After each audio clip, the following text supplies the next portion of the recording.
আসসালামাইকুম। গণপ্রজাতান্ত্রিক বাংলাদেশ সরকার জেলা প্রশাসক কার্যালয় মেহেরপুরে কিন্তু মাত্র অষ্টম শ্রেণী পাশে মাত্র 8 পাশে এই বিশাল বড় একটি নিয়োগ বিজ্ঞপ্তি প্রকাশ করেছে সরকারি চাকরি, যেটা আপনার কিভাবে আবেদন করবেন সকল বিষয় নিয়ে আলোচনা করব আজকে। আবেদনের নিয়ম, কি কি পদ রয়েছে, সেই পদের কাজ কি, কাজের ধরন, তাদের প্রমোশন। তাই ভিডিওটা একটু বড় হতে পারে, সকল বিষয় আপনারা মন দিয়ে ভিডিওটা দেখবেন। আবেদন শুরু তারিখ, শেষ তারিখ, সকল বিষয় আলোচনা করব। তাই ভিডিওটা আপনারা শুরু করতে পারি আপনাদের নিয়ে। চলুন ভিডিওটা শুরু করি।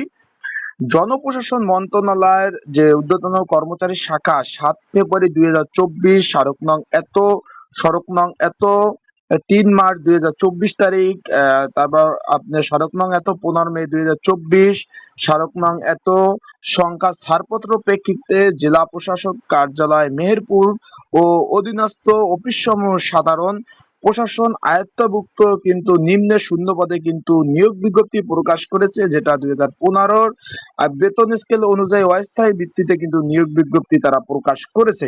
এখন আমি চলে যাই কি কি পদ রয়েছে, কোন তারপর আবেদন করতে কি যোগ্যতা প্রয়োজন হবে, পদের নাম, বেতন স্কেল, সকল বিষয় নিয়ে আলোচনা করার আগে বলে দেয়, আপনারা যারা আমার ইউটিউব চ্যানেলে নতুন তারা কিন্তু অবশ্যই আমার ইউটিউব চ্যানেলটা সাবস্ক্রাইব করে রাখেন। ফেসবুক পেজ থেকে ভিডিওটা দেখলে অবশ্যই ফলো করে রাখেন। চলুন ভিডিওটা শুরু করি। প্রথমে যে পদটি রয়েছে অফিস সহায়ক পদ, আপনি মাত্র 6টি পদ রয়েছে। এইখানে বেতন গ্রেড 20 নম্বর গ্রেড, যেটা চতুর্থ শ্রেণীর কর্মচারী, তারা 8,250 টাকা থেকে 20,010 টাকা। এইখানে আপনাদের আবেদনের যোগ্যতা প্রয়োজন হবে কোনো স্বীকৃত বোর্ড হতে মাত্র মাধ্যমিক পাশ হলে কিন্তু আপনারা এই যে অফিস সহায়ক পদের চতুর্থ শ্রেণীর গ্রেডের চাকরিতে আপনারা আবেদন করতে পারবেন। আর একটা কথা বলে দেই, আপনারা এই যে মেহেরপুর যে জেলা প্রশাসক কার্যালয় মেহেরপুর যে নিয়োগ বিজ্ঞপ্তিটা প্রকাশ করেছে, এইখানে যদি আপনারা ঘরে বসে আবেদন করতে চান, নির্ঝামেলা যে ঘরে বসে আপনারা আবেদন করতে চান, তাহলে স্ক্রিনের উপর যে হোয়াটসঅ্যাপ নাম্বারটা রয়েছে, এই যে পদগুলা যদি আপনারা আবেদন করতে চান, তাহলে অবশ্যই কিন্তু আপনারা স্ক্রিনের উপরে যে হোয়াটসঅ্যাপ নাম্বার আছে এখানে যোগাযোগ করতে পারেন এই যে 6 ক্যাটাগরি পদে। আর এই যেহেতু আবেদন করবেন, আবেদন করলে অবশ্যই পড়া প্রয়োজন হবে, পরীক্ষা হবে, লিখিত পরীক্ষা। সেই লিখিত পরীক্ষা সাজেশনের জন্য কিন্তু হোয়াটসঅ্যাপ নাম্বার আপনারা যোগাযোগ করতে পারেন। চলুন পরের পদ কি আছে দেখে নেই। পরের পদ আছে আপনার নিরাপত্তা পরিপদ। আর সরি, যে অফিস সহায়ক পদের কাজ কি, বেতন কত, এই বিষয়ে কিন্তু আমার ইউটিউব চ্যানেলে একবারে পাই টু পাই, একবারে কম্পালসারি হাতে কলমে দেওয়া আছে, আপনার চাইলে ভিডিওগুলো দেখে নিতে পারেন। তারপরে পদ রয়েছে আপনার নিরাপত্তা পরিপদ 20 নম্বর গ্রেড, 8,250 টাকা থেকে 20,010 টাকা। এটা হলো 6টি পদ, শূন্য পদের সংখ্যা। এখানে যারা আবেদন করবেন তাদের মাধ্যমিক পাস প্রয়োজন হবে, মাধ্যমিক পাস। এই যে এটা নিরাপত্তা প্রহরী কিন্তু আপনার চতুর্থ শ্রেণীর কর্মচারী তারা। আপনাদের যদি এই নিরাপত্তা প্রহরী পদের কাজ কি, বেতন কত, এই সংক্রান্ত বিষয় জানতে চান, এগুলোর আমার ইউটিউব চ্যানেলে সুন্দর করে ভিডিওগুলো দেওয়া আছে, আপনারা দেখতে পারেন। 3 নম্বর পদ রয়েছে আপনার নিরাপত্তা প্রহরী সার্কিট হাউস। এখানে আপনাদের পোস্টিং হবে সার্কিট হাউস, সেটা কিন্তু বলে দিয়েছে। এখানে শূন্য পদের সংখ্যা একটি, বেতন গ্রেড 20 নম্বর গ্রেড, 8,250 টাকা থেকে 20,010 টাকা। এটা আপনার চতুর্থ শ্রেণীর কর্মচারী, কোন স্বীকৃত বোর্ড হতে এটা উচ্চ মাধ্যমিক মাধ্যমিক পাস থাকতে হবে। তারপর 4 নম্বর পদটি রয়েছে বেয়ারা পদ। এখানেও এটা সার্কিট হাউজের।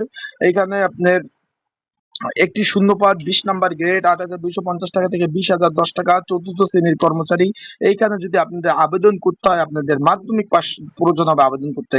আর একটা কথা বলে দেয়, যারা ঘরে বসে আবেদন করতে চান স্ক্রিনের উপর হোয়াটসঅ্যাপ নাম্বারে যোগাযোগ করতে পারেন। 5 নম্বর পদটি রয়েছে মালি পদ। এটা আপনার চতুর্থ শ্রেণীর কর্মচারী তারা। এটাও পোস্টিং হবে সার্কিট হাউসে, 8,250 টাকা থেকে 20,010 টাকা।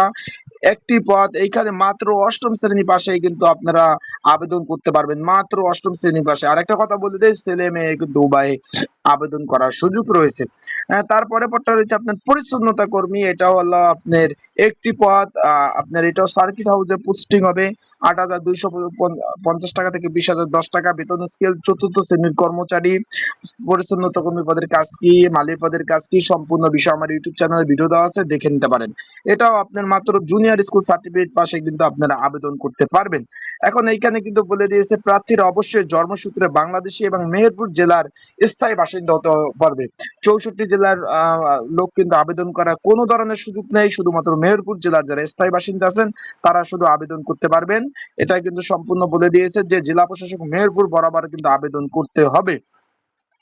এখানে বলছে বিবাহিত মহিলাদের স্থায়ী ঠিকানা, স্বামীর ঠিকানা উল্লেখ করতে হবে, বিবাহিত যারা আছে। তার মানে এখানে আপনারা আবেদন করতে হলে অবশ্যই অবশ্যই কিন্তু আপনার ছেলে মেয়ে উভয় আবেদন করতে পারবেন। আবেদনের নিয়মাবলী সবকিছু কিন্তু অনলাইনে আবেদন করতে হবে। এখানে এই যে অনলাইনের মাধ্যমে আবেদন করতে পারবেন। আপনারা ঘরে বসে আবেদন করতে চাইলে অবশ্যই স্ক্রিনের উপর যে নাম্বারটা আছে এখানে যোগাযোগ করতে পারবেন। আবেদন শুরু হবে 11 জুন থেকে।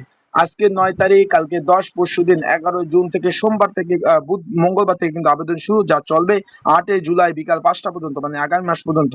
তাছাড়া ভালো থাকুন, সুস্থ থাকুন। যারা আবেদন করতে চান অবশ্যই যোগাযোগ করবেন।